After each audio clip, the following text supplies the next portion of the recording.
अर्ज किया है বলছে যে ভাই এসব পডকাস্টিং ছাড়, চল সিনেমাতে ফ্লপ করি। ঠিক আছে, এসব পডকাস্টিং ছাড়, চল সিনেমাতে ফ্লপ করি, চল স্টেজে গিয়ে চড়ি। ঠিক আছে, স্টেজে গিয়ে চড়ি, চাকরি চুরি না শুনিয়ে লোকের বউকে নিয়ে পড়ি, লোকের গাড়ি নিয়ে পড়ি। ভাই চল পডকাস্টিং ছাড় না। आजकल रैप टैप बेस चलছে, বলছে वो इंडिया में क्या चल रहा है, इंडिया में तो बस रैप चल रहा है आज। এখন শুধু ক্যাচাল চলছে, শুধু ক্যাচাল। আমরা একটা নতুন পডকাস্টে চলে এসেছি, একদম আনফিল্টার্ড পডকাস্ট যাকে বলে। ঠিক আছে, যেখানে শুধু ক্যাচালের পর ক্যাচাল। মানে একটা সিনেমা আসছে যেটার নাম সব কাণ্ড কলকাতায়, বাট সব কাণ্ড কি আমাদের টলিউড ইন্ডাস্ট্রিতে, সেটা নিয়েই আজকে কথা হবে। আজকে আমাদের সাথে আবার আছে সৌরভ আর শান্তনু। আকাশ পাহাড়ে ঘুরতে গেছে, হয়তো যে কোনো সময় পাহাড় থেকে হয়তো আমাদের এই কলকাতায় হয়তো ল্যান্ড পড়তে পারে। তো আজকে টপিক গুলো নিয়ে কথা বলা যাক। প্রথম টপিক হবে হচ্ছে আমাদের একদম যাকে বলে আবির ভার্সেস অনিক দত্ত। নতুন একটা সিনেমা আছে, সেটা নিয়ে বড় ক্যাচাল লেগেছে, শোনা যাক। তারপরে কথা হবে হচ্ছে দেব ভার্সেস শুভশ্রী নিয়ে। সেই আবার বলতে গেলে একই কাণ্ড, আমরা ঘেটিয়ে যাচ্ছি, কারণ তারা ঘাটাচ্ছে, আমরাও ঘাটাচ্ছি। এরপরে কথা হচ্ছে আমাদের মহান র্যাপার অনির্বাণ ভট্টাচার্যের ব্যাপারে। এরপরে কথা হচ্ছে একটা বড় ক্যাচাল লেগেছে বলিউডের versus Bollywood production house versus কিছু ইউটিউবারদের মধ্যে। তারপরে হালকা করে কথা হবে বেঙ্গল ফাইলস এবং বাগি ফোন নিয়ে, এবং একদম শেষে কথা হবে হচ্ছে জয়ের LB3 নিয়ে। তো বন্ধুগণ, কথা হোক কথা। তো প্রথম টপিক আমাদের Abir versus Anik Dutta. Sourav, the floor is yours, বলো। বেসিক্যালি একটা সিনেমা অনেকদিন ধরেই শুট হচ্ছে, ওখানে আমার পরিচিত একজন দাদাও আছে অ্যাসিস্ট্যান্ট ডিরেক্টর হিসেবে। তো অনেকদিন আমি তাকে ছবি টবি দেখেছিলাম। এই ওই অ্যাপারেন্টলি আবির আছে, অনিক দত্তের সিনেমা আমাদের সবাইকারই খুব ভালো লাগে। ঠিক আছে, তো এবার ওটা শুটের অনেকদিন ছবি টবি দেখেছি। আমি যতদূর জানতাম 2024-এর পুজোতে ওটাই রিলিজ হওয়ার কথা ছিল, মানে অ্যাটলিস্ট কথা শুরু হয়েছিল সেরকম। সেটা এখন 1 বছর পিছিয়ে গেছে, তারপরেও 2025-এর পুজো আসতে চললো। হ্যাঁ, লাইক আমরা পুজোর মাসে আছি রাইট নাও, এখনো ওটা রিলিজের কোনো নামগন্ধ নেই। কি এর মেইন কারণ বেসিক্যালি এটা হচ্ছে কিরম বলতো না, এই সিনেমাটা কেন বলতো একটা জয়েন্ট এন্ট্রান্সের রেজাল্টের মতন, বুঝলি? তাও ভালো, টেটের রেজাল্ট নয় নলে। এনিওয়ে, যাই হোক, তো বেসিক্যালি সিনেমাটা এখন পুরোপুরি রেডি, ওরা রিলিজ করার জন্য একদম তৈরি। কিন্তু সিনেমার একটা বেসিক প্রমোশন তো দরকার হয়। আনফরচুনেটলি বা যাই হোক, মানে যে সিনেমার যে লিড অভিনেত্রী আছে সে বাংলাদেশি। ঠিক আছে, তো তার ভিসার অনেক ইস্যু থাকে, তো তাকে সবসময় ওভাবে যখন তখন তুই ডাকতে পারবি না। ঠিক আছে, ওটা আগের থেকে অ্যারেঞ্জ করতে হবে, অনেক ফ্যাক্টর কাজ করে এর মধ্যে। তো এরকম জায়গাতে স্টেপ ইন করতে হয় নর্মালি, যে হিরো থাকে তাকে। তো সেই হিরো তো আমাদের আবিরের সাথে অনিক দত্তর রিলেশন আমরা তো বেশ ভালো বলেই জানতাম, এবং উনি আজকে প্রেস কনফারেন্স করেছেন একটা, যেটাতে দেখলাম বেশ ভালোই বলেছেন কি সামহাউ প্রথম আবির এই কাজ আছে ওই কাজ আছে বলে কাটাচ্ছিল। এখন সেই জিনিসটা চরমে চলে গেছে টু দ্যাট এক্সটেন্ট যে প্রডিউসারদের রীতিমতো প্রেস কনফারেন্স করতে হচ্ছে এবং বলতে হচ্ছে যে আমরা কি ভিখারি, যে আমরা একটা সিনেমা করেছি সেটা প্রমোশনের মানে ডেট চেয়েছে, নিজেদেরকে ভিখারি মনে হচ্ছে। আমি জেনুইনলি জানি না যে একটা প্রফেশনাল ইন্ডাস্ট্রিতে কিভাবে এই এতটা খারাপ জায়গাতে যেতে পারে। এবং আবির যথেষ্ট সামনের সারির নাম, এন্ড কোন মানে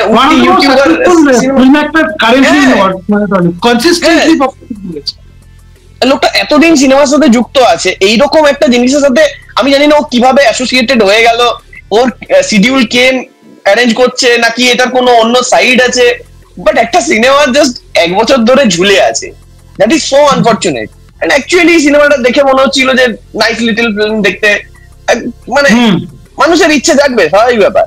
তো সেটার আপাতত পুরো একদম ঝুলে গেছে। এখন প্রেস কনফারেন্স করা হয়েছে, আমি জানি না আবিরের দিক থেকে অ্যাজ অফ রাইট নাও কোনো রেসপন্স এসছে বলে শুনিনি, হয়তো ব্যস্ত আছে। না, আবির রেসপন্স দিয়েছে। আবিরের সাথে এই আচ্ছা প্রায় 15 মিনিটের একটা তোমার video call, video call voice call একটা কলে কথা হচ্ছে, একটা উত্তর দিয়েছে, ও বলছে আমি উত্তর দিচ্ছি না, পাল্টা জবাব দিচ্ছি না, আমি তোমার শুধু তোমাদের প্রশ্ন করছি। দিয়ে আমি দুটো জিনিসকে সিমেন্টাসলি শুনলাম, শুনে প্রথম যখন আমি অ্যাকচুয়ালি প্রথমে আবিরেরটা শুনেছি, দিয়ে শুনছিলাম যে ঠিকঠাকই লাগছে, ঠিকঠাকই বলছে, ঠিকই প্রশ্ন করছি, এরকম বলছে। বলো না যে 2024 যদি রিলিজ হতো তাহলে সিনেমার ডাবিং কি করে এই কদিন আগে শেষ হয়, আমি তো এই শনিবার দিন লাস্ট মানে ফাইনাল ডাবিং করে দিয়ে এলাম, কি করে হলো তুমি আমাকে বলো, যে তখন রেডি হয়নি, আমি এই চুক্তি করে বসে আছি, আমি কি করে ওখানে যাবো, এগুলো আমি শুনছি যে ঠিকঠাকই তো বলছি, ঠিকঠাকই বলছি। দিয়ে আমি প্রেস কনফারেন্সটা শুনতে গেলাম। প্রেস কনফারেন্সে যে কথাগুলো বলেছে সেগুলো এরকম হচ্ছে যে 2024 ফেব্রুয়ারি মার্চে ওদের সিনেমা অলমোস্ট কমপ্লিট।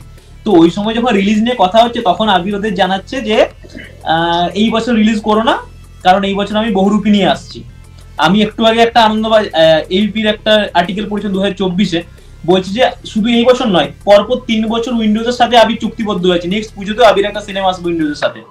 তাহলে 3টে পুজোতেই নাকি এরা রিলিজ করতে পারবেন। আবির বলছে এবারে পুজোতে করো না, তোমরা ছেড়ে দাও, কারণ এবারে আমি বিজি থাকছি। তো তখন ডাবিং আর কমপ্লিট করেনি, ওরা ছেড়ে দিয়েছে, বলে ঠিক আছে তুমি এসব নিয়ে থাকো, পরে করা হবে। এবারে যখন নেক্সট এইবারে এলো 2025-এর তোমার জানুয়ারি ফেব্রুয়ারি, তখন আবির বলছে না এই বছরও হবে না, কারণ এই বছর আমার রক্তবীজ 2 আসছে। এবারে ব্যাপারটা হচ্ছে যে আবিরের কথাগুলো একদম, তো আবিরকে আমি যে চোখের সামনে থেকে দেখেছি একবার, তো প্রচন্ড ইন্ডাস্ট্রির লোকদের সাথে ঘুরে ঘুরে বেড়াস, তো প্রচন্ড ঘামান্ডি টাইপের একজন লোক, আমার যেটা দেখে ফার্স্ট ইমপ্রেশন মনে হয়েছে। ও সেরকম ভাবে উত্তর দিচ্ছে, আর ও বারবার করে ওরা যে প্রেস কনফারেন্সটা করে সেটাকে ঘুরিয়ে পেঁচিয়ে মানুষকে জাস্ট ম্যানিপুলেট করার চেষ্টা করছে, আর কিছুই না। কারণ প্রডিউসারদের কথাগুলো ঠিক, যে তুমি যদি একটা সিনেমাকে করে রাখো তো সেটাকে তো রিলিজ করতে দিতে হবে। তুমি তারপর যদি 1000টা চুক্তি, তুমি যদি বলে যে আমি একটা ডিল সাইন করেছি, আমি একটা গোটা বছর আমি সিনেমার প্রমোশন করতে পারবো না, আপনারা যা খুশি করে নিন, আপনারা পরের বছর রিলিজ করুন। আরে বাবা, টাকাটা তুই ঢালিস না, টাকাটা ঢেলেছে প্রডিউসার, খেটেছে ডিরেক্টর, তাদের একটা কাজ, তো তারা তো সেরকম টাইম বুঝে রিলিজ করবে না। তো তোর দায়িত্ব, তুই যখন মানে তোর নিজের ছেলের মতো, তুই বলছিস যে আমার বড় ছেলে এখন বেশ ডাক্তার হয়ে গেছে, ছোট ছেলেটা এখন কিছু করছে না, তো আমি বড় ছেলের সাথে থাকবো, ছোট ছেলে কাজ করে, মানে এটা তো হতে পারে না। ও যখন এর সাথে চুক্তি করছো, সেখানে চুক্তিতে লেখা উচিত ছিল যে হ্যাঁ আমি চুক্তিতে রাজি, বাট আমার আরেকটা ফিল্ম অলরেডি হয়ে আছে, যদি এটা আসে আমাকে সে সময় যেতে হবে, এই জিনিসটা করা উচিত ছিল। শুভদার কি মতামত? এবার আমি একটু আগে একটা জিনিস একটুখানি চেক করছিলাম ব্যাপারটা। প্রথম কথা হচ্ছে এই যে এটার যে প্রোডাকশন হাউস ফ্রেন্ডস কমিউনিকেশন, এদের একটা প্রথম কথা হচ্ছে এদের লাখ খারাপ। কেন আমি সেটা বলতে চাই, সেটা হচ্ছে এদের যে লাস্ট সিনেমা চালচিত্র, এখন তার এক্ষুনি আমি রিলিজ ডেটটা দেখলাম, সেটাও কিন্তু দুটো সিনেমার মাঝখানে, দুটো বড় বাংলা সিনেমার মাঝখানে লিটারালি স্যান্ডউইচ হয়ে গেছিল। খাদানের সাথে বেরিয়েছিল খাদান এবং সন্তান, ওখানে রাজ চক্রবর্তী এবং দেব ক্যাচাল করছিল, এরা এখানে মোটামুটি একটা ভালো সিনেমা করেও ওখানে স্যান্ডউইচ হয়ে গেছিল। আমি দেখছিলাম একই দিনে রিলিজ ডেট ছিল। এবার ব্যাপারটা হচ্ছে এই যে সিচুয়েশনটা যেটা হলো, আমার মনে হয় না যে মানে লিটারালি এইটা বাংলা সিনেমার বা আমাদের মানে লিটারালি বাংলা ফিল্ম ইন্ডাস্ট্রির একটা বড় বলতে গেলে কনসার্ন, সেটা হচ্ছে প্রফেশনালিটি। দেখ এখনকার দিনে ইন্টারনেটের যুগে স্পেশালি যখন তুমি প্রেস কনফারেন্স করছো, এই জিনিসটা কিন্তু বলিউডের প্রডিউসার্সরাও দেখছে, যারা ভবিষ্যতে হয়তো ভাবছিল যে কলকাতাতে কোনোদিনও হয়তো বড় কোনো সিনেমাতে ইনভেস্ট করব, তারা এই ঝামেলার পরে বা এইসব এই বছরের পর বছর যে আমরা নানান রকম ক্যাচাল দেখতেই থাকি, আর কি ইনভেস্টার্স আসবে, এইটা কিন্তু একটা বড় আনপ্রফেশনালিটির বলতে গেলে জিনিসটা আসছে। সেকেন্ড হচ্ছে এই যে এই সিনেমাটার যে এই ব্যাপার, প্রথম কথা অনিক দত্তর অবভিয়াসলি মানে বলতে গেলে একটু শরীরটা খারাপ ছিল এবং সেই জন্য সিনেমাটা এতদিন ধরে ডিলে। তুই জাস্ট ভাব ভাই, তোরা 2023-এ শুট হয়ে গেছে, এরপরেও বলতে গেলে আবিরের কিন্তু 2-3টে সিনেমা এসছে, বাবলি এসেছিল, রাজ চক্রবর্তী না কার সিনেমা আমাদের এই সাথে শুভশ্রীর সাথে, এরপরে এদের সিনেমা এসছে। ফ্রেন্ডস কমিউনিকেশনের চালচিত্র বললাম, অতি উত্তম মনে হয় এই বছরেই তো সিনেমা, অতি উত্তম এই বছর না আগের বছর সিনেমা, ঠিক ভুলে যাচ্ছি, আগের বছর না। তো এইটা হচ্ছে একটা ব্যাপার। প্রবলেমটা হচ্ছে এই আনপ্রফেশনালিটির জন্য কিন্তু আমি এই 2 দিন আগে যখন বেঙ্গল ফাইলস নিয়ে যখন শাশ্বত চ্যাটার্জি যখন এই ব্যাপারটা বলছিল যে বলতে গেলে আমি কিছু জানি না, একটু মানে নিজেকে গা ঝাড়া ভাব, আমার তখনও কিন্তু এই সেম জিনিসটা মনে হয়েছিল। সিনেমাটার কনভারসেশন অনুযায়ী কিন্তু এই সেম জিনিসটা কিন্তু অক্ষয় কুমার যখন 2012-তে যখন জোকার বেরিয়েছিল, সেই সময়টা কিন্তু সেম ক্যাচাল হয়েছিল।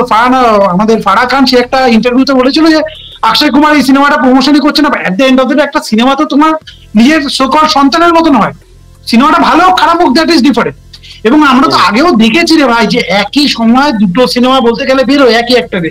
এক সময় এরকম সময় গেছে যে মিঠুনের এক সময় 3-4টে সিনেমা একই দিনে হয়েছে, প্রসেনজিতের একই দিনে দুটো সিনেমা বেরিয়েছে অনেকবার।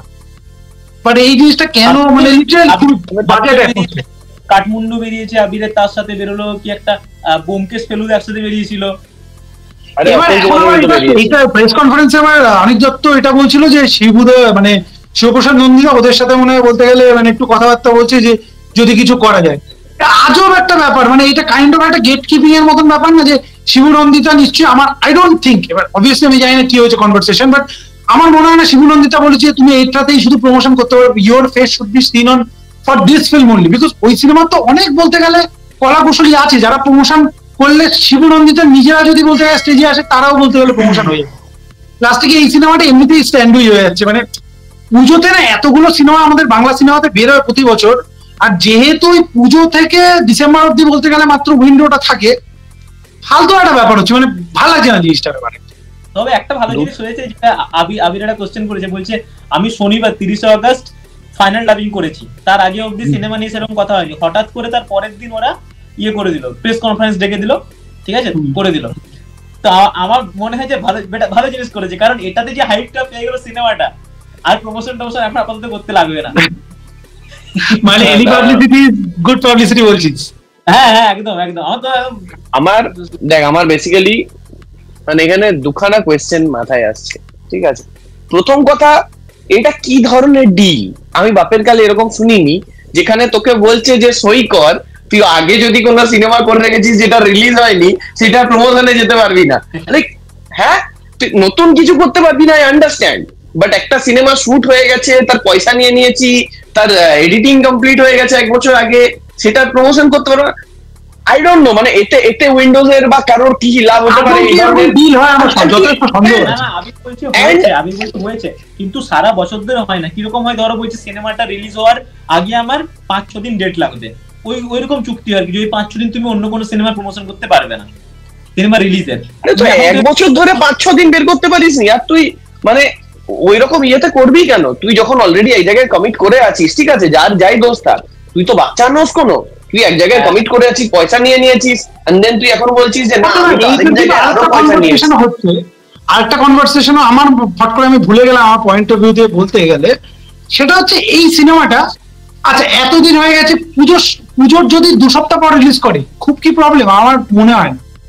এইটাও কিন্তু একটা ডিসকোর্স যে আমাদের বাঙালি ফিল্ম মেকারসদের মানে আমাদের বাংলার ফিল্ম ইন্ডাস্ট্রির এরা সবসময় পুজো পুজো পুজো পুজো এই জিনিসটা কেন?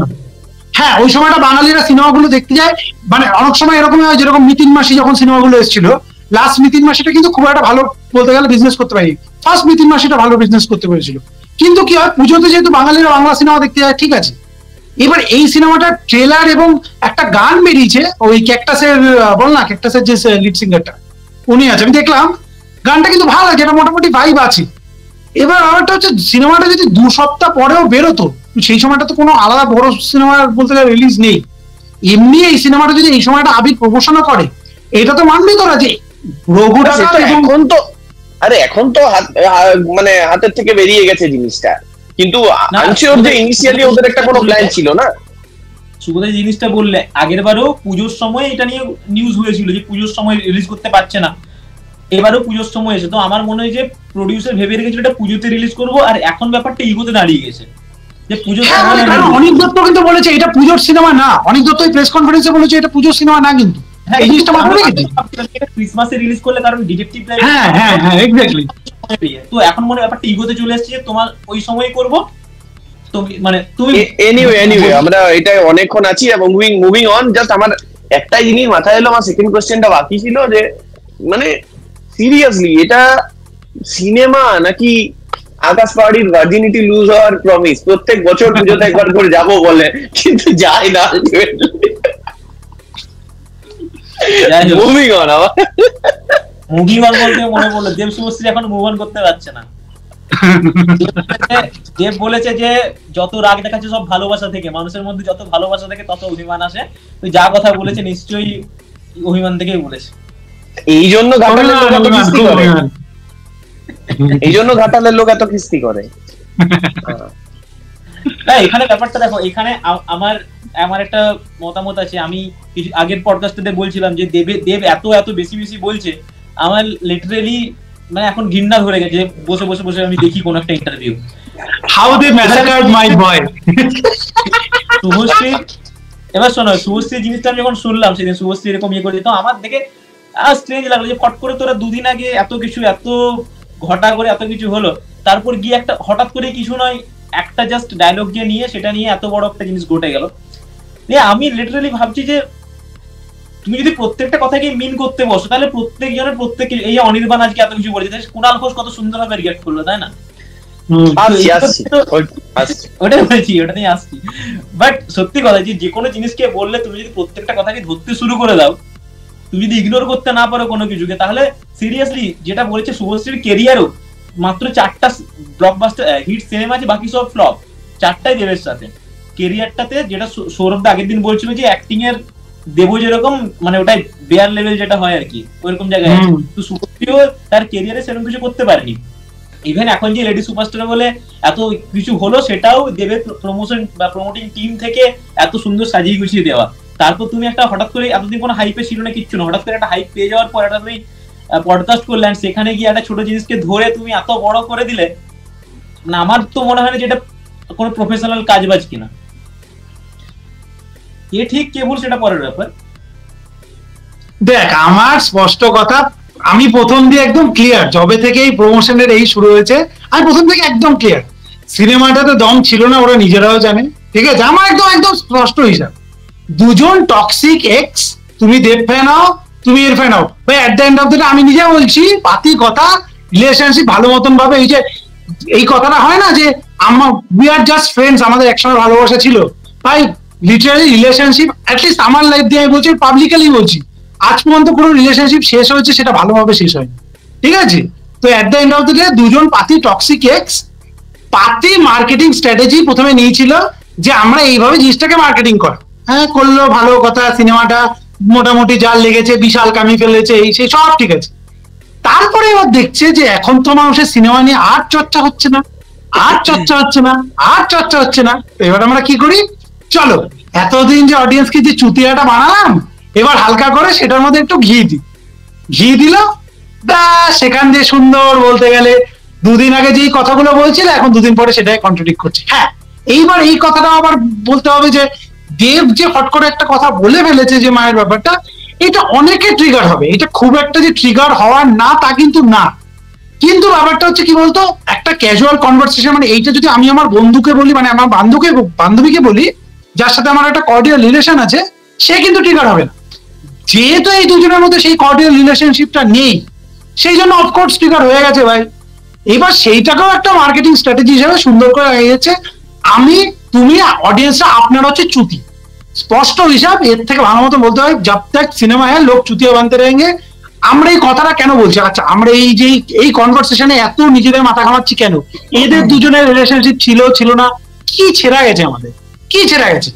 এট the end of the day what has happened is Bangali কলতলার ক্যাচাল ছুটতে ভালোবাসে, and right now they are serving that simple হিসাব, that's where my standing is.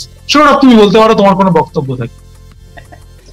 দেখ মানে এটা এমন একখানা টপিক, এন্ড জেনুইনলি বলছি আমরা জাস্ট মানে মুভি লাভার্সদের এতে অ্যাটেনশন দেওয়ার আমি জেনুইনলি কোনো কারণ দেখতে পাই না, ঠিক আছে?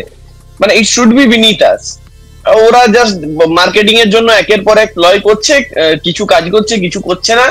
হ্যাঁ ডেফিনেটলি বাংলায় নতুন কিছু ট্রাই করছে, অ্যাটলিস্ট সেদিক দিয়ে ঠিক আছে, আমি মার্কেটিং এর কথা বলছি, সিনেমার না। যাই হোক,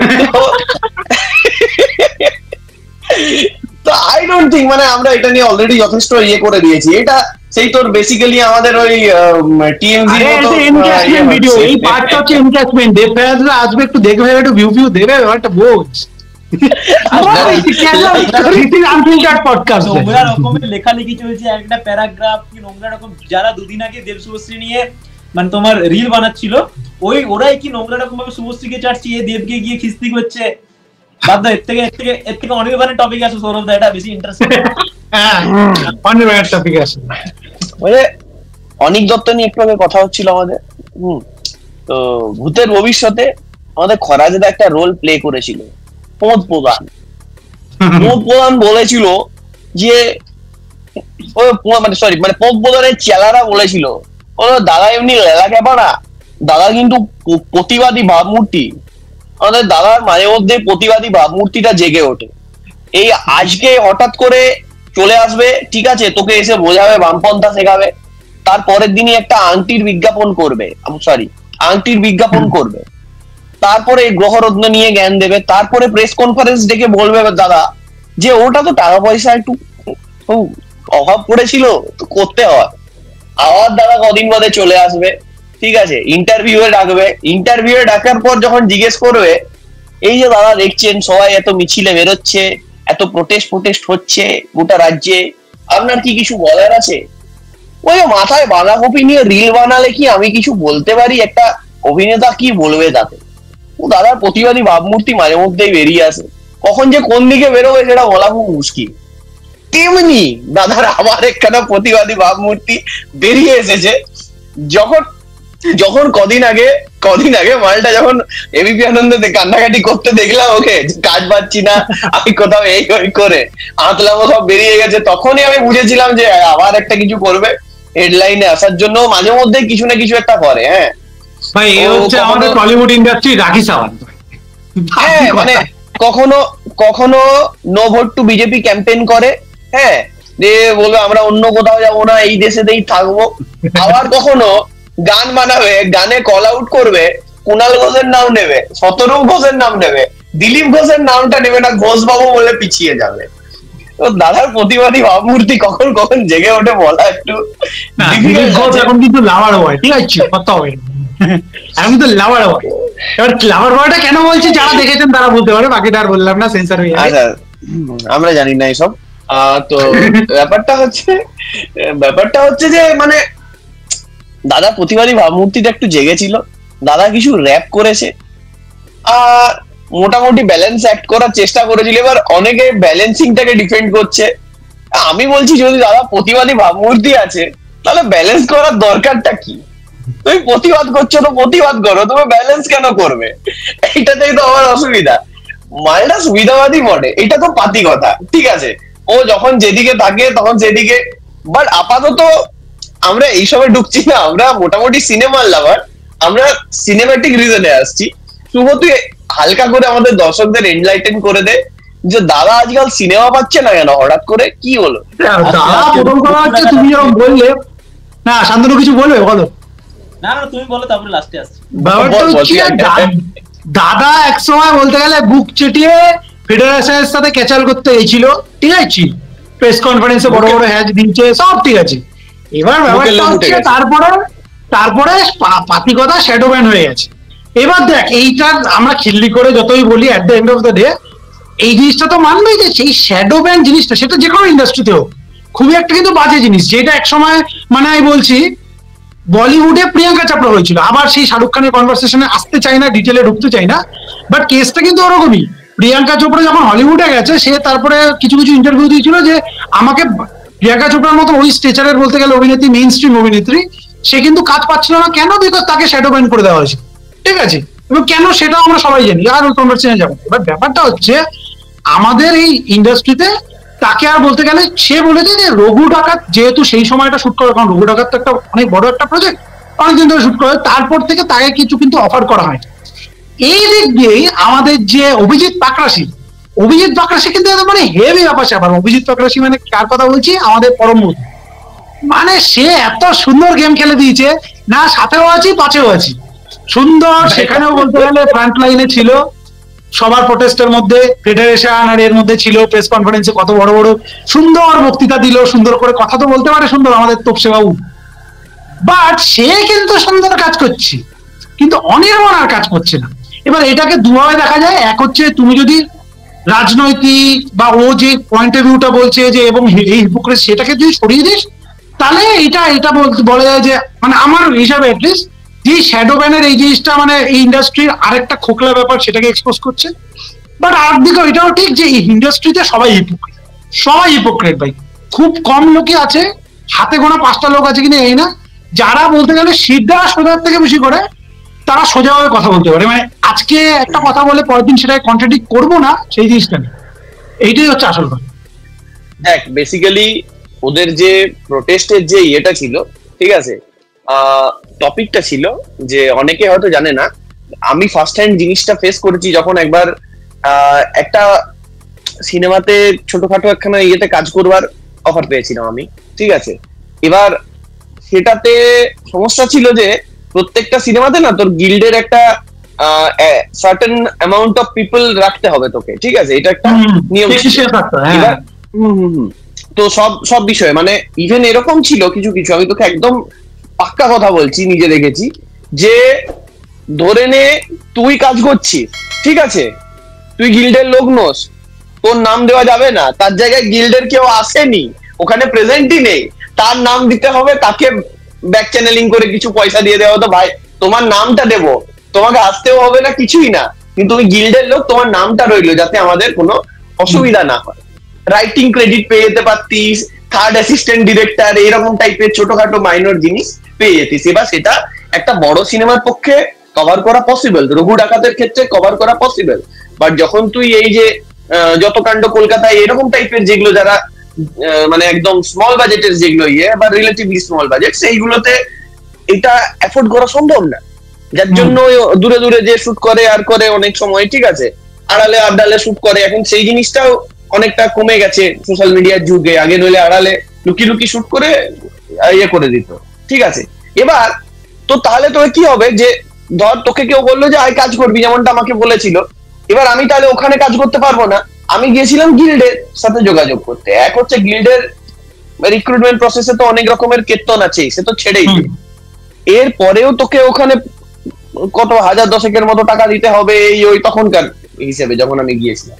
তো এই নিয়ে অনেক ঝামেলা আছে, ঠিক আছে। তো আই ক্যান টোটালি সি যে যারা একটা ছোট সিনেমা বানাচ্ছে, খুব একদম তোর টাফ বাজেটের মধ্যে কাজ করছে, তারা কেন এটার এগেনস্টে প্রোটেস্ট করবে, খুবই জাস্টিফাইড। এবং আমিও সেটাই বলি যে এটার একটা আলাদা স্ল্যাব থাকা উচিত, যে অমুক বাজেটের একটা, যাই হোক আই ডোন্ট নো, মানে বাজেট হিসেবে করবে, আমারও পয়েন্ট অফ ভিউ রিলিজ হিসেবে করবে, যে গিল্ড, এই যে গিল্ড যে কোনো অর্গানাইজেশনের যে গিল্ড, এইগুলো যে অর্গানাইজেশন গুলো থাকে, এইটা কিন্তু খারাপ না। কারণ এই জিনিসটা বুঝতে হবে, আমরা কিন্তু গিল্ডের এগেনস্টে শুধু যে এই গিল্ডে যে রাজনীতিকরণ এবং তার সাথে যে মানে বলতে গেলে উল্টো পাল্টা ভাবে যে অ্যাডভান্টেজ নেওয়া এবং মানে ছোট প্রডিউসার বা ছোট ফিল্ম মেকারসদের উপরে ঘাড়ে চেপে বসায়, এইটা খারাপ। Guild is not a problem. কেন আমি বলছি, কারণ স্টার্টিং পয়েন্ট তো সবার সেম হয় না। মানে দেবজিৎকে ছেড়ে দে, আবির চ্যাটার্জি, অনির্বণ, এরা যদি নেক্সট 5 বছরে, আচ্ছা 5 বছরে একটু বেশি বলে ফেললাম, নেক্সট 2 বছরে যদি কোনো কাজ না করে, কথার কথা বলছি, কোনো যদি কাজ না করে, প্যান্ডেমিকে যেরকম হয়েছিল, যদি কোনো কাজ না করে, তাদের কিন্তু খুব একটা কিছু বেশি এসে যাবে না। কিন্তু যখন এই যে যারা স্পট বয়, যারা টেকনিশিয়ানস আছে, তারা যদি কাজ না পায়, তারা কিন্তু লিটারালি পথে বসে যাবে। তখন এই গিল্ডের মতন এইটা বলতে গেলে একটা, যাতে একটা সার্ভিস লেভেলের ইনকাম তাদেরকে দেওয়া যায়, কিছু কিছু কাজে তাদেরকে পুশ করা যায়, সেই জন্য গিল্ড কাইন্ড অফ লাইক রিজার্ভেশনের মতন এই ব্যাপারটা। এই জিনিসটা কিন্তু খারাপ না। প্রবলেমটা হচ্ছে যে যেই জিনিসটা বলতে গেলে রাজনীতিকরণ ঢুকে এবং আনফেয়ার অ্যাডভান্টেজেস নিয়ে, এই জিনিসটা প্রবলেম। তো বেসিক্যালি আমাদের সেটার দিক দিয়ে আমাদের পূর্ণ সমর্থন আছে। পুরো জিনিসটাতে জাস্ট যেভাবে হ্যান্ডেল করা হয়েছে, মানুষ নিজের সুবিধা বুঝে বুঝে এসেছে, ঠিক আছে। এইদিকে মানে এই যে পরমব্রত, ওই একখানা হিপোক্রিট, ঠিক আছে, ও যে তৃণমূলের কতগুলো তোর কমিটিতে আছে সরকারি, তার হিসেবে নেই। ডেলি ঘুম থেকে উঠে খবরের কাগজ খুলবি, পরমব্রত একটা নতুন কমিটিতে ওকে ঢুকিয়ে দিয়েছে। এগুলো পেড বাই যাবে, হ্যাঁ, এগুলো আনপেড ভাবিস না, মানে ও শখের মুখ দেখাচ্ছে না, পয়সা পায় তার জন্য, ইনফ্লুয়েন্স তো ছেড়েই দে।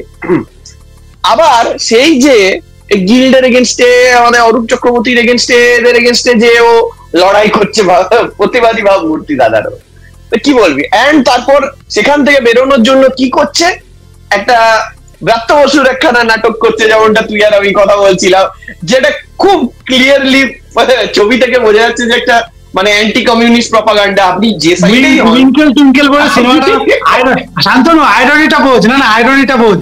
অ্যাকর্ডিং টু ইউ কমার্শিয়াল সিনেমার চাবক সৃজিত মুখার্জি, উনি ডাইরেক্ট করছে। সিনেমাটা ইজ বেসড অন ব্রাত্য বসুর একটা নাটক। সিনেমাটার নাম উইঙ্কেল টুইঙ্কেল। সিনেমাটার পোস্টারে কমিউনিজমের মানে বলতে গেলে ফ্ল্যাগটা আছে। জাস্ট ভাব, লেনিনের মূর্তি ভেঙে পড়ছে সেরকম একখানা ছবি দেওয়া আছে পোস্টারে। নো প্রাইজেস ফর গেসিং যে সিনেমাটা ঠিক কি ধরনের সিনেমা করতে হবে, থোড়ি সবাই অনির্বাণের মতন সাইড হয়ে যাবে। হ্যাঁ, এবার আর ভোটের প্রতিবাদী দাদা কেস খেয়ে গেছে, এখন র্যাপ ট্যাপ করে বেরোবার চেষ্টা করছে, রেলিভেন্সি করার চেষ্টা করছে, এন্ড আই উড সে যে হ্যাঁ টু সাম এক্সটেন্ট সাকসেসফুল। দেখ জিনিসটা, দেখ আমরা এই যে নিজেদের, হ্যাঁ আমার কিন্তু মজা লেগেছে, খারাপ লাগেনি। দেখ ব্যাপারটা কি বলতো, যদি কোনো কিছুকে সেটা তুমি অ্যাগ্রি করো না করো, কোনো কিছুকে তুমি মজার ছলে আর্টিস্টিকলি ভাবে প্রেজেন্ট করা যায়, জিনিসটা খারাপ লাগে না। সেরকম আমার এই জিনিসটা ব্যান্ডার হিসেবে ভালো লেগেছে, ঠিক আছে। এবং দেখ এখনকার দিনে বাংলা ব্যান্ডের যা অবস্থা, ঠিক আছে, আমরা ছোটবেলা ফসিলস, ক্যাকটাসের গান এত শুনেছি, চন্দ্রবিন্দুর গান এত শুনেছি, এখন আর বাংলা ব্যান্ড যদি নতুন একটা আসে যারা প্রতিবাদী, নানান প্রতিবাদী ভাবমূর্তি মার্কা গান বের করে, খারাপ কি, আসুক, খারাপ কি, বাট এই হিপোক্রেটটাকে বারবার যতবার করো ততবার কল আউট করো। একটা জিনিস নতুন ক্যারিয়ারও দেখতে হবে একটা। হ্যাঁ, আমার একটা জিনিস এটা শেষ করার আগে জাস্ট লাস্ট আমার এত হাসি পেলো একটা জিনিস, ঠিক আছে, একজন আমার সাথে আর্গুমেন্ট করছে, ঠিক আছে, বলছে কুণাল ঘোষকে দেখ, কুণাল ঘোষকে নিয়েও তো কিল্লি হলো, কুণাল ঘোষ তো কি সুন্দর ব্যাপারটা স্পোর্টিংলি হ্যান্ডেল করলো, কুণাল ঘোষকে চোর বলেছে, কুণাল ঘোষের তো গায়ে লাগলো না, শতরূপ তাহলে ওর গাড়িটা 2 নম্বরই বলছে, সেটা তো ওর কেন গায়ে লাগছে? আমি লাইক ভাই, প্রথমের লোকটা অ্যাকচুয়ালি চুরির জন্য জেলে গিয়েছিল, উসকো কি ফারাক পড়তা है मेरे ভাই। যাই হোক, মুভিং অন। এবার জেলে যাওয়ার ব্যাপার থেকে একটা ভালো মনে পড়লো, আজকাল মানে শুনছি নাকি আমার পডকাস্টার ইউটিউবার রিভিউয়ার গুলোকে জেলে ফেলে ঢুকিয়ে দেওয়ার কথা, জেলে ফেলে ঢুকিয়ে দেবে, কত কিছু দেওয়া হচ্ছে, কপিরাইট হয়ে যাচ্ছে, এমনিতেই আমরা কপিরাইট ভয় পাই, আবার ওই সিনেমা ফিনেমার নাম নিলে কপিরাইট দিয়ে দিচ্ছে নাকি। শান্তনু কি জানো এই ব্যাপারে, কিছু জানো নাকি? তুমি সিনেমার নামটাই নেবে না নাকি, সেটা বলো। তুমি তো দুজনের মুখ খোলা উচিত না। ব্যাপারটা হচ্ছে বাঘি 4 সিনেমাটা নতুন আসছে, ঠিক আছে, আমাদের টাইগার শ্রফ, ঠিক আছে, তার কামব্যাক হচ্ছে নাকি, সো কল্ড কামব্যাক। এবার এই সিনেমাটা ট্রেলার অ্যানিমেল 2 নয় ওটা? দেখ অ্যানিমেল 2 কিনা জানি না, মার্কো অ্যানিমেল 2 কিনা জানি না, বাট ব্যাপারটা হচ্ছে মানে নরপশু যাকে বলে, হ্যাঁ, যেরকম ভাবে রক্তগুলো পড়ছে পক পক পক পক করে, মনে হচ্ছে হোলি খেলা হচ্ছে, ঠিক আছে। এবার ব্যাপারটা হচ্ছে এই সিনেমাটা যবে থেকে ট্রেলার এসছে, মানুষের রোস্ট করেছেন, অল দ্যাট ডিজার্ভিংলি সো, তারপর থেকে বড় ইউটিউবার আমাদের এখানে সুরজ কুমার তাকে 3-4খানা কপিরাইট, 2টো কপিরাইট স্ট্রাইক মেরে দিয়েছে, ঠিক আছে। এইবার ব্যাপারটা বোঝার দুটো জিনিস, এক হচ্ছে যে এই সিনেমাটার যেরকম ট্রেলারটা বের করেছে, রোস্টিং বলতে গেলে ইট ওয়াজ কোয়াইট কমন, কিন্তু এরা শুধু এই সিনেমার ট্রেলারে যে মানে কপিরাইট মেরেছে তা না, সিকান্দারের সেই সময়টা যখন রিভিউ করেছে সেটার উপরেও কপিরাইট মেরে দিচ্ছে, কারণ একই প্রোডাকশন হাউসের দুটোই গ্রুপ, ঠিক আছে।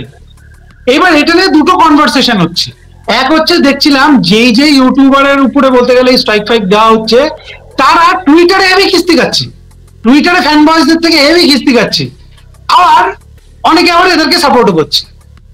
আমি to be very honest, I am in the middle ground. কেন আমি বলছি, আমাদের যে বাংলা মানে ইউটিউবার যারা আছে তাদেরকে আমরা যা বলতে পারি, ইনক্লুডিং আস এজ ওয়েল, হিন্দিতে অনেক ইউটিউবাররা আছে যারা কিন্তু মানে অ্যানালাইসিসের থেকে বেশি তাদের ভিডিও লিটারালি দেখলে মনে হয় যে তারা যেন কোনো পার্সোনাল এজেন্ডা বলতে গেলে ছড়াচ্ছে। আমার এই জিনিসটা অনেক ইউটিউবারকে দেখে মনে হয়, ইনক্লুডিং সুরজ কুমার, ঠিক আছে। আমি not a huge fan of Suraj Kumar. এটা কেসটা হচ্ছে আবার আরেক দিকে ফ্রিডম অফ এক্সপ্রেশনের ব্যাপার, যেখানে ভাই তোমার একটা সিনেমা বেরিয়েছে, তোমার পাবলিক ডোমেনে আছে, সেইটার ব্যাপারে তুমি একটা কথা বলছো, সেটা তো তুমি ইলিগালি তুমি কপিরাইট মেরে দিচ্ছ, কোনো ফুটেজ ইউজ করি না করি। এইটা তো সাউথে আমরা দেখেছি, বলিউডে যে আজকাল করছে মানে উইয়ার্ড টাইপের ব্যাপার স্যাপার। আবার দেখলাম যে কোন ন্যাশনাল বডি আছে তাদেরকে আবার বলতে গেলে তারা দাস টুইট করেছে যে সে তারা নাকি আবার স্টেপ ফেপ নেবে। কে জানে ভাই, সাউথে দেখে এইসবই শিখতে হয়ে থাকে বলে। আমার যেটা মনে হয় যে বলিউডের জন্য এখন পুরো ব্যাপারটা দম বন্ধ করার মতন ব্যাপার হয়ে গেছে। মানে এগুলো তুমি ভাবো না, যার কাছে যে মানে এখন তো গাদা ইন্ডাস্ট্রি হয়ে চাপ দিই, কিন্তু যে হেড আর কি, সে যদি এরকম ছোট ছোট জিনিস নিয়ে তাদের এখন ফাটতে শুরু করে, মানে এই কে কি বলে দিল সেটা নিয়ে তাদের যদি এখন ফাটতে শুরু করে, তাহলে এর থেকে সিনেমা ভালো বানানোর নামে দম নেই, ঠিক আছে? আর এটা শুধু বলিউড না, মানে প্রতি প্রোডাকশন হাউসে এইসব নিয়ে গেছে। মানুষ তো অন্ধ নয় যে যেটা নিয়ে ক্রিটিসাইজ করছে সেটা তো মানুষ তো অন্ধ নয়। তুমি 100টা মানুষকে গিয়ে কোশ্চেন করো, 99 জন বলবে যে মানে বালের সিনেমা হয়েছে, শুধু জ্যাকি শ্রফ বাদ দিয়ে। ট্রেলারটা দেখেছিস ভাই? তোরা বাকি পরে ট্রেলারটা কেউ দেখেছিস? আমি মিনিট অবধি গিয়ে ছেড়ে দিয়েছি। আমি তো প্রথমে আমি ট্রেলারটা চালালাম, দেন আমি ভাবলাম আমি ভুল করে টিজারটা চালিয়ে দিয়েছি, কারণ বেসিক্যালি সেম জিনিস পুরো literally frame to frame. And then তারপরে দেখলাম ওই টিজারের সাথে আরো 2-3টে সিন ওরা ঠুসে দিয়েছে, এখানে একটা ওখানে একটা করে, এন্ড দেন হো গিয়া ট্রেলার। তুই বাই দা শোন না, শান প্রসাদের এটা দেখেছিস? বলছে ফ্রুট নিনজা, ফ্রুট নিনজার মতো এরকম চালাচ্ছে আর রক্ত বেরোচ্ছে। ভাই লিটারালি কিছু কিছু জায়গায় মনে হচ্ছে জ্যাম পড়ছে মুখ দিয়ে, কিষানের ওই মিক্স ফ্রুট জ্যাম হয় না, পুরো ওরকম মনে হচ্ছে। সঞ্জয় দত্ত কি সব করছে ভাই আজকাল, লোকটা লিটারালি ভাই মানে কেন করছে এইসব সিনেমাগুলো? মানে টাকার জন্য অফকোর্স, আলু হয়ে গেছে আলু। সঞ্জয় দত্তকে দেখে এই জিনিসটা কিন্তু একটা উইয়ার্ড ডিকোটমি আছে, আমি বলছি। সৌরভ সাজদেবাকে নিয়ে সেও সব জায়গাতে ঢুকে গেছে, মানে লিটারালি যারা সব জায়গায় ওই ধরনের সিনেমাগুলোতে রয়েছে তাদের সবাইকে নিয়ে এক জায়গায় জড়ো করে দিয়েছে। ইভেন মেয়েগুলোকে দিয়ে শোন সৌরভ সাজদেবা আর বিপ্রাগকে, ওদের দুজনকে নিয়েছে এই বলে ওদের বলেছে সই করো, পয়সা নাও, এই ওই কি বলছে করনা क्या है, कि वो जो एनिमल किया था वो जो किया वैसा ही कर, ঠিক আছে?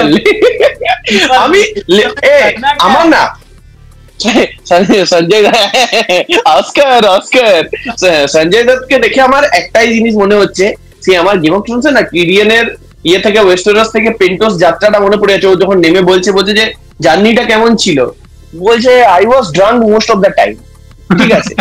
আমার সঞ্জয় দত্তকে দেখে মনে হচ্ছে বাবাকে কেউ জোর রকম বাবা খাইয়ে দিয়েছে, ও এরকম করে বসে আছে, কে কি করবি করে দে, তারপর ওই এরকম একটু করে দেবো, হয়ে গেল। না এই যে তুই ভাব, এখানে আরো কিছু কনভারসেশন হতে হবে। এক হচ্ছে এই বাগি 4 4খানা পার্ট বেরিয়ে গেল ভাই, হু দা পার্ট ওয়ান্টেড ইট, বাট দ্বিতীয় পার্ট কিন্তু বড় হিট ছিল ভাই। 2 কখন বেরালো, 2 আর 3 কখন বেরালো? এটা জোর করে বের করছে টাইগার শ্রফ, কারণ ওর গোটা লাইফের এটাই একমাত্র ঠিকঠাক ফ্র্যাঞ্চাইজি যেটা ওকে টাকা পয়সা দেয়। ঠিকঠাক ফ্র্যাঞ্চাইজি বলিস না, বল হিট ফ্র্যাঞ্চাইজি। ঠিকঠাক আর হিটের মধ্যে ডিফারেন্স আছে। ঠিকঠাক না, বল হিট ফ্র্যাঞ্চাইজি। এটা হচ্ছে ইনস্টলমেন্টের মতো, মানে আমাদের যেমন এই যাদের ঘর বাড়ি মানে ইনকাম কিছু না, আনএমপ্লয়েড হয়ে পড়ে আছে, বছরে একবার করে প্রধানমন্ত্রী যোজনার থেকে মানে কৃষি যোজনার জন্য টাকা পয়সা আসে, ঠিক আছে? বেসিক্যালি এটা হচ্ছে টাইগার শ্রফের সোনার ডিম পাড়া শুয়োর, ওই যখন তখন যায় পেছন থেকে হাত বের করে একটা বের করে না। আমি তো বললাম যে কৃষক যোজনার জন্য যে বছরে 8,000 টাকা করে আসে, এটা হচ্ছে তার লাইফে এটাই তার গোবরটা কৃষক যোজনার গোবরটা। এর আগে যে সবচেয়ে বড় একটা বিশাল হাইপ করে বের করেছে না গানপাত, যেটা টেক্কা দিয়েছিল আমাদের তোমার অর্জুন কাপুরের দ্য লেডি কিলারকে, ঠিক আছে? কত বক্স অফিস ছিল বললি? 60,000 টাকা নাকি? ব্যাপারটা হচ্ছে কি বলতো, এই थोड़ा सा और होता तो एक आईफोन मिल जाता भाई। না দেখ এই ব্যাপারটা বুঝতে হবে। হ্যাঁ বল শান্তনু। এটাও কিন্তু বিশাল বড় মানে পেছন মারা খেয়ে যেতে পারে, কারণ এর সাথে বেরোচ্ছে আমাদের বেঙ্গল ফাইলস, আর তারপর তোমার আরশাদ ওয়ারসি আর অক্ষয় কুমারের। না দেখ সেই সেম দিনে কিন্তু বলতে গেলে বেঙ্গল ফাইলস তো বেরোচ্ছে, এবং সেম দিনে আবার কনজুরিং বেরোচ্ছে। অডিয়েন্স আলাদা, ঠিক আছে? হ্যাঁ অডিয়েন্স আলাদা, কিন্তু তাহলেও বেঙ্গল ফাইলস নিয়ে একটু কথা বলবো। জনি এলএলবি 3 নতুন বলতে গেলে সেরকম কিছু আছে, একটা গান এসছে, তোরা গানটা কেউ শুনেছিস ভাই? দুটো বেরিয়েছে, একটা গ্লাস উঁচি রাখে। দেখ ব্যাপারটা হচ্ছে মানে প্রথম দুটো পার্টেও এই এরকম টাইপের একটা গান ছিল, আউট অফ কনটেক্সট একখানা বলতে গেলে পাঞ্জাবি গান ঢুকিয়ে দেওয়া। আর দেবে অক্ষয় কুমারের বলতে গেলে সিনেমাতে পাঞ্জাবি গান থাকি, বাট জনি এলএলবি 3 ট্রেলারটা তো তোরা সবাই দেখেছিস, কেমন লেগেছে মোটামুটি?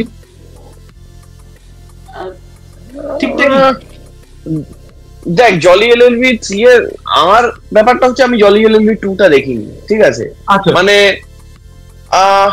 কি বলতো, এই সেম একটা সিচুয়েশন আগেও হয়েছিল তোদের সবাইকার মনে আছে once upon A time in Mumbai, ঠিক আছে, once upon A time in Mumbai দেখেছিলাম, দারুণ লেগেছিল, ঠিক আছে, ইমরান হাশমির ক্যারেক্টারটা জাস্ট ফাটাফাটি ছিল, সিনেমাটা মানে এত সুন্দর লেগেছিল আমার, ডায়লগ গুলো মানে হচ্ছে ক্লাসিক বলিউড ফিল্মটাকে বলে।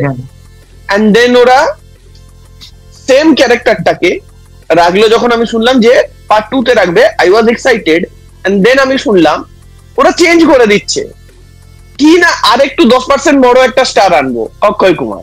আমি হ্যাঁ কেন আমি বুঝলাম না। দেন আমি ভাবলাম আচ্ছা চলো সিনেমাটা দেখা যাক, আমি সিনেমাটাকে অ্যাকচুয়ালি চান্স দিলাম, এন্ড আমি এখনো রিগ্রেট করি কেন চান্স দিয়েছিলাম, দেওয়া উচিত হয়নি, ঠিক আছে না। গানগুলোর উপরে যাবেন না, গান ভালো থাকতেই পারে, যাই হোক। এবার সেম জিনিস এই জলি এলএলবি 2 এর সময়ও করা হলো, যে কি জলি এলএলবি সবচেয়ে ভালো পার্ট ছিল ওখানে আরশাদ ওয়াসি, এত সুন্দর অ্যাক্টিং করেছে, মানে এখন মিম গুলোর জন্য ফেমাস হয়েছে সেটা আলাদা, বাট তাছাড়া সেই মুহূর্তে ওটা দুর্দান্ত কাজ করেছিল ভাই, কোনো মানে সেকেন্ড পার্টটা ভালো হয়েছে অফকোর্স, আমার সিনেমাটা নিয়ে কোনো কমেন্টই নেই, আমার জাস্ট হয়তো আমি দেখিনি, আমি ওটা নিয়ে মন্তব্য করবো না, আমার জাস্ট এই ফিলোসফিটা নিয়ে ইয়ে আছে যে ভাই তো জলি এলএলবি জিনিসটাকে কে চিনতবে, ওই জিনিসটা কে চিনতো, প্রডিউসারদের জন্য চেনে না কিসের জন্য চেনে, ওটাকে আরশাদ ওয়াসি ফেমাস করলো, এন্ড দেন তোর মনে হলো যে আরেকটু ফেমাস করা যায়, এন্ড দেন তারপর তুই দেখলি যে হ্যাঁ মানে মোটামুটি সিনেমাটা হয়তো খুব একটা খারাপ হয়নি, কিন্তু রেসপন্সটা আগেরটার মতো অতটা ইউনানিমাসলি ভালো এলো না, তাহলে কি করব, চলো আবার আরশাদ ওয়াসিকে ফিরিয়ে আনি, ঠিক আছে। আমার এই ধরনের জিনিস আমার পছন্দ না। আমি করলে যে জলি এলএলবি 2 টা দেখো, আমি ওখানে একটা কন্টেক্সট রাখতে চাই যে জলি এলএলবি সুবোধ যেটা বললো না ভালো, আমার মনে হয় যে না ওখানে যেটা যারা সাইড ক্যারেক্টার, অক্ষয় কুমার একটা জিনিস এখন সৌরভ শুক্লা ভাই, জলি এলএলবি মানে আমি বুঝি সৌরভ শুক্লা ভাই স্পষ্ট হিসাবে, হ্যাঁ ওটা তো আছে, আমি কি বলছি যে অক্ষয় কুমারের একটা ব্যাপার এখন হয়ে গেছে, আগে যেরকম ছিল, আগে ও পুরো যে গ্রুপ অক্ষয় কুমারের বেশিরভাগ ক্যাওস, বেশিরভাগ যতগুলো ফেমাস সিরিজ সব ক্যাওস নিয়ে, তো এখন কি হয়েছে না, এখন ও থাকলে ওর মনে হয় যে আমি এফোর্টলেস অ্যাক্টিং করে, যেখানে এফোর্ট কোনো দেয় না, বাকিরা যেরকম করছে করুক, ও ওর মতন একটা উয়া করতে থাকবে। জলি এলএলবি 2 এর ক্ষেত্রেও সেই জিনিসটা হয়েছিল, যেটা আরশাদ ওয়াসিরও একটা ইনোসেন্স, একটা সাধারণ মানুষ মিডল ক্লাস ফ্যামিলি জিনিসটা ছিল না, এটা অক্ষয় কুমারের ক্ষেত্রে মনে হচ্ছে জোর করে চাপিয়ে দিচ্ছে, সেই একটু মনে হচ্ছে ঠিক মজা পেয়েছিলাম, মজা পাইনি তা বলবো। জিনিসটা ভালো লেগেছে এই কারণে, কারণ ওখানে এক তো সৌরভ শুক্লা আর তার উল্টো দিকে অনু কাপুর ছিল না, তো এরা দুজন এত সুন্দর অ্যাক্টিং করেছে, দুজনে এত জেনুইন ভাবে, ওই জন্য পুরো জিনিসটা উতরে গেছে। বাট হ্যাঁ আমার এটা তো একটা সমস্যা আছে যে এখানে যতই দুজনকে নিয়ে আসুক, দুজনকে তো ক্লাস করাচ্ছে, ক্লাস করলে ক্লাসে কাউকে না কাউকে তো জেতাতে হবে, লাস্ট অব্দি জাজমেন্ট দিতে হবে, বা দুজন তো হয় না হলে লাস্টে দুজনকে গিয়ে হ্যান্ডশেক করে নিতে হবে, কোনো একটা পার্টি তো ঠিক হবে দুটো পার্টির মধ্যে। আর সেটা যদি কোনো কারণে অক্ষয় কুমারকে করে দেয়, এটা খুব জঘন্য হবে, খুব জঘন্য। বলিউডে এমনি বিশ্বাস নেই, এই সিনেমার পোস্ট ক্রেডিট আবার পোস্ট ক্রেডিট টাইপের কিছু ঢুকিয়ে দেবে, আর কোন বড় লয়ার আছে মানে সিনেমাটিক ক্যারেক্টার আমাদের বলিউড, আমার ঠিক মনে পড়ছে না, যাকে ঢুকিয়ে দিতে পারে। আরে আদালত কি বলে, কেডি পাঠক, রনিত রায় যেগুলো বলছি তো এক জায়গায় উল্টো দিকে রনিত রায় চলে এসছে, এদের সবাই পিছন মেরে রেখে দেবে সবাই। এবার একটু একটা জিনিস নিয়ে একটু কথা হোক, যেটা নিয়ে হয়তো অনেকেই কথা বলতে চায়, অনেকে চায় না, এটা হচ্ছে সৌরভের মুখটা একটু কেমন একটা বাংলার বাচ্চার মতন হয়ে গেছে। আচ্ছা দেখ, সিনেমাটার ব্যাপারে যা থটস যায়, একটা জিনিস প্রথম কথা একটা জিনিস বলতে চাই, সেটা হচ্ছে সিনেমাটার কিন্তু বাকি বেঙ্গল পাই যাবে, আমরা বেঙ্গল ফাইলস নিয়ে এখন একটু কথা বলবো। সিনেমাটা এই শুক্রবার রিলিজ, একটা ভিডিও আছে যেটা অনেকেই দেখেননি, আমি একটা ডিটেল ভিডিও করেছিলাম, ঠিক আছে, আপনারা এগ্রি করতে পারেন না করতে পারেন, উপরে লিঙ্ক দেওয়া থাকবে আপনারা দেখতে পারবেন, আপনি ডেসক্রিপশনে লিঙ্কটা দিয়ে দেবো। ব্যাপারটা হচ্ছে এই সিনেমাটা এই শুক্রবার রিলিজ করছে বাগি 4 এর সাথে, সিনেমাটা কিন্তু এখনো বুক মাই শোতে সব জায়গায় বলতে গেলে টিকিট ছেড়েছে, আমাদের ওয়েস্ট বেঙ্গলে এখনো কিন্তু টিকিট ছাড়েনি, যেটা নিয়ে আবার হচ্ছে একটা ভিডিও বানিয়েছে মমতা ব্যানার্জির নাম ফাম নিয়ে যায়, হোয়াট এভার ইট ইজ। আমি স্পেসিফিক্যালি সৌরভ তোকে জিজ্ঞেস করছি, স্পেসিফিক ভাবে কথা বল, এই সিনেমাটা ওয়েস্ট বেঙ্গলে যদি না রিলিজ হয় থিয়েট্রিক্যালি না রিলিজ হয়, সেইটাতে তোর পয়েন্ট অফ ভিউ বা তোদের দুজনেরই, সৌরভ না তোদের দুজনেরই point of view. Basically obviously মানে চিরকাল সিনেমার একটা সিনেমা একটা আর্ট ফর্ম, ঠিক আছে, সেখানে মানুষের আলাদা আলাদা রকমের স্টেটমেন্ট থাকবে এবং নট নেসেসারিলি সবগুলোর সাথে আমরা এগ্রি করব। ক্রিয়েটিভ লিবার্টিস নেওয়া হয়, অনেক সময় সেটা আমাদের ফেয়ার লাগে, অনেক সময় আমাদের সেটা আনফেয়ার লাগে, ঠিক আছে। এক্ষেত্রে আমাদের অনেকেরই আনফেয়ার লাগছে, আই টোটালি আন্ডারস্ট্যান্ড। এবং মানে যারা দেখতে পাচ্ছি তারা ক্লিয়ারলি দেখতে পাচ্ছি জিনিসটা প্রপাগান্ডা, কিন্তু তারপরেও তোর ইভেন ইয়েতে একটা কথা বলেছিল না, জলি এলএলবির কন্টেক্সট ধরে আমি তোকে বলছি যে যখন আর কি বলছিল যে ফুটপাথ सोने के लिए नहीं, দিয়ে বলছে যে ফুটপাথ গাড়ি চালানে কে লিয়ে ভি নেই হ্যায়, ঠিক আছে। বেসিক্যালি যে এই গরিব মানুষগুলো এরা যদি চোর হয়, ছেচড় হয়, যাই হোক, এদের তারপরেও দিনের শেষে একটা অধিকার আছে, সেটা হচ্ছে যে আইনের অধিকার, ঠিক আছে, ওদের জাস্টিসের অধিকার আছে। তো সেই রকম একটা সিনেমা, সেটা খারাপ হোক, ভালো হোক, প্রোপাগান্ডা হোক, যাই হোক, সেটা দিনের শেষে রিলিজ হওয়ার অধিকারটুকু আছে। এবং হোয়াট ইজ দ্য পয়েন্ট, আজকালকার যুগে খুব ক্লিয়ারলি দেখা যাচ্ছে এখানে সবচাইতে মানে কি বল না, আগুন লাগানোর ভূমিকাটা এখানে পালন করছে আমাদের রাজ্যের শাসক দল, ঠিক আছে। মানে জাস্ট একটা আননেসেসারি কেওস তৈরি করছে। যদি সিনেমাটা রিলিজ হতো নর্মালি, ঠিক আছে, যাদের দেখার দেখতো, যাদের না দেখার দেখতো, যারা এটাকে মাস্টারপিস বলতো তারা বলতো, যারা প্রপাগান্ডা বলতো তারা বলতো, এন্ড এখানেই জিনিসটা 7 দিন বাদে থেমে যেত, as with everything. But then আমাদের শাসক দল জিনিসটাকে একটা মানে ইয়েটাকে, ফোড়াটাকে খুঁচিয়ে খুঁচিয়ে খুঁচিয়ে খুঁচিয়ে ক্যান্সার করলো। এবার কি হবে, জিনিস যদি এখানে রিলিজ না হয়, ওরা ওটিটিতে ছাড়বে, এন্ড ওটিটিতে রেকর্ড ব্রেকিং নাম্বারসে দেখবে, কারণ ওটিটি এখন সবার আছে, না হলে তো অনেক চুরি করে দেখবে। ওইটা আমারও পয়েন্ট ছিল যে মানুষ আজকালকার যুগে ব্যান্ড বা একটা রাজ্যে ইউ ক্যান নট ব্লক ইট। আজকালকার যুগে ব্লক করে কি লাভ ভাই? সেই দিনের দিন পাইরেসি হয়ে যাবে, মানুষ দেখবে, দেখে মানুষের স্টেপ বড় বড় হয় না। লাভটা পলিটিক্যাল, লাভটা ক্লিয়ারলি পলিটিক্যাল।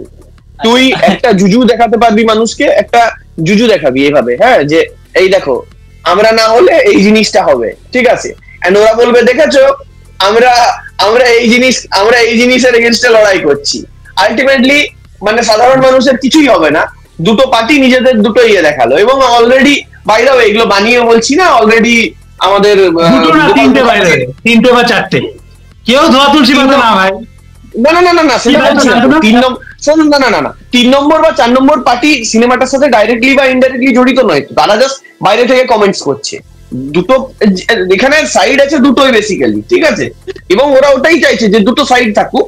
এবং গোপাল মুখার্জির ইয়ে তো অলরেডি বলে দিয়েছে, নাতি যার নাম বাইরে হয়ে শান্তনু, তো অলরেডি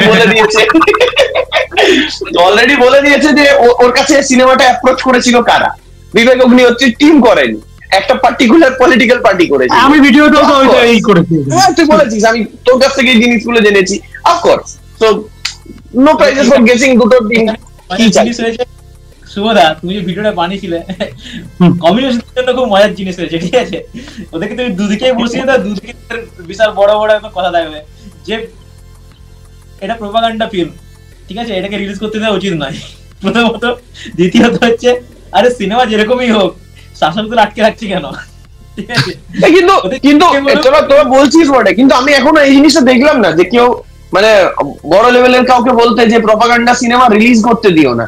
এটা বলেছে যে প্রপাগান্ডা সিনেমা দেখতে যাবেন না, অফকোর্স, কারণ শুভ যেটা বলছিল ওর ইয়েতে আমার মনে আছে, শুভ বলছিল যে একটা প্রপাগান্ডা সিনেমা আনবেন, ও একটা বেনিফিট অফ ডাউট দিচ্ছিল, হ্যাঁ ঠিক আছে প্রপাগান্ডা সিনেমা তো কি হয়েছে, তাই বলে তোমরা ইয়ে করবে কেন।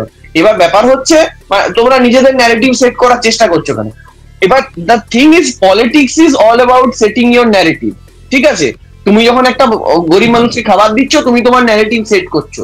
তুমি যখন একটা চাকরির পরীক্ষায় ইয়ে করছো, দুর্নীতি করছো, তুমি তোমার সেটাকে ইয়ে থেকে ন্যারেটিভ সেট করবার চেষ্টা করছো, ঠিক আছে। তো অফকোর্স একটা পার্টি যখন সিনেমার থ্রু দিয়ে প্রপাগান্ডা করে ন্যারেটিভ সেট করার চেষ্টা করছে, ন্যাচারালি তার অপোজিশন যারা আছে তারাও তো সিনেমাটার এগেইনস্টে যে তারা সেটা ইয়ে করার চেষ্টা। কিন্তু আমি জেনুইনলি মানে একটা আমাদের রাজ্যের শাসক দল ছাড়া আমি কাউকে দেখিনি যে সিনেমাটা রিলিজই করতে দিও না, এই জিনিসটা ডাইরেক্ট বলতে।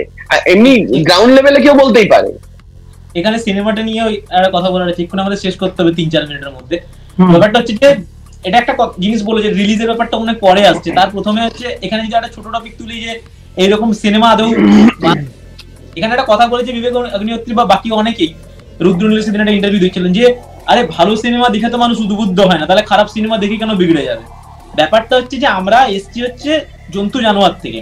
একটা বাচ্চা ছেলেকে তুমি যখন ছোট থেকে বড় করছো, সে হাজারটা ভালো জিনিস দেখলেও শেখে না, যেগুলো খারাপ জিনিস সেগুলো আমরা অ্যাডাপ্ট করি, খারাপ জিনিসগুলো আমাদের মধ্যে মানে বেশি করে আসে। যে ওই জন্য বলে যে ধরো সুইসাইডাল কেস, এই জিনিসগুলোকে দেখতে দেয় না, তার কারণ হচ্ছে এগুলো আমাদের ট্রিগার করে অনেক বেশি।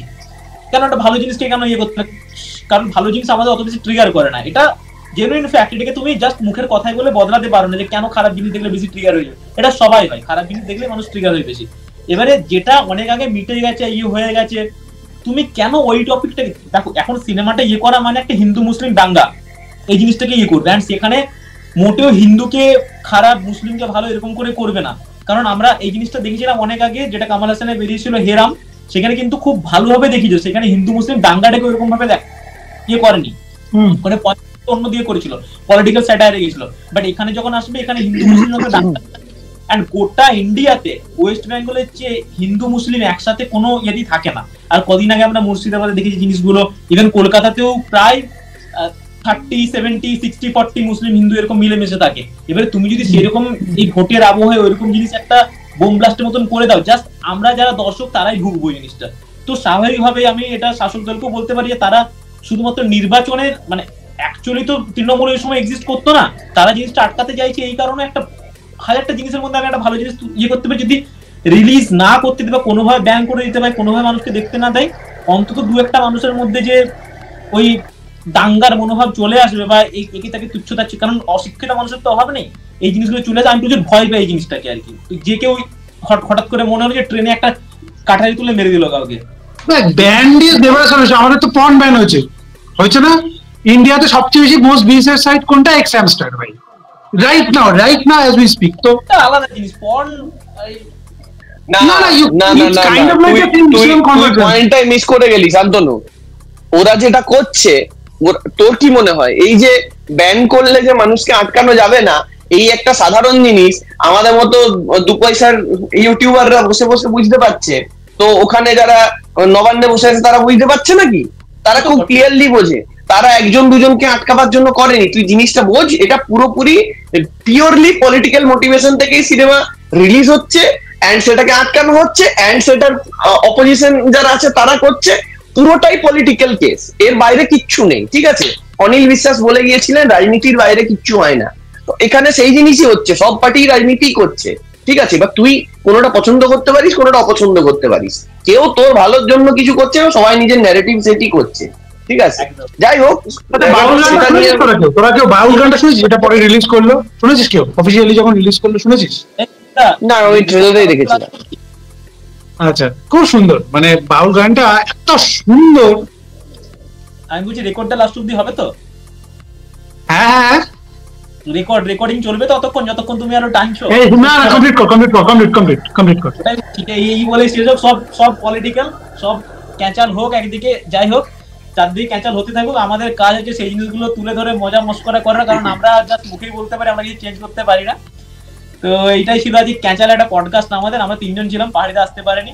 তো যারা এতদূর অব্দি টিকে গেছেন, লাস্ট অব্দি দেখেছেন, তারা বলুন যে আর কি কি ক্যাচাল ট্যাচাল আছে সেগুলো কমেন্টে জানান। আমরা নেক্সট আরো একটা পডকাস্ট এরকম অনেক কিছু নিয়ে আবার একটা সময় মিলে আড্ডা দিতে আসবো, হয়তো নেক্সট উইক বা তারপরের উইকে, পুজোর আগে। ততদিন ভালো থাকুন, দেখতে থাকুন ফাইনালি বাঙালি। নমস্কার।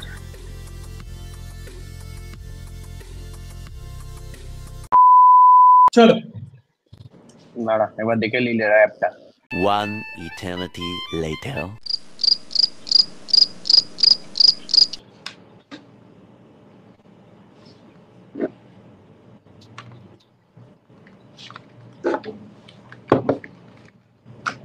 ঘড়ি সামনে দিয়ে দিচ্ছে, কেউ দেখতে পারবে না ভাই, ওই উইন্ডোর মধ্যে তোর ঘড়ি ছেড়ে দে।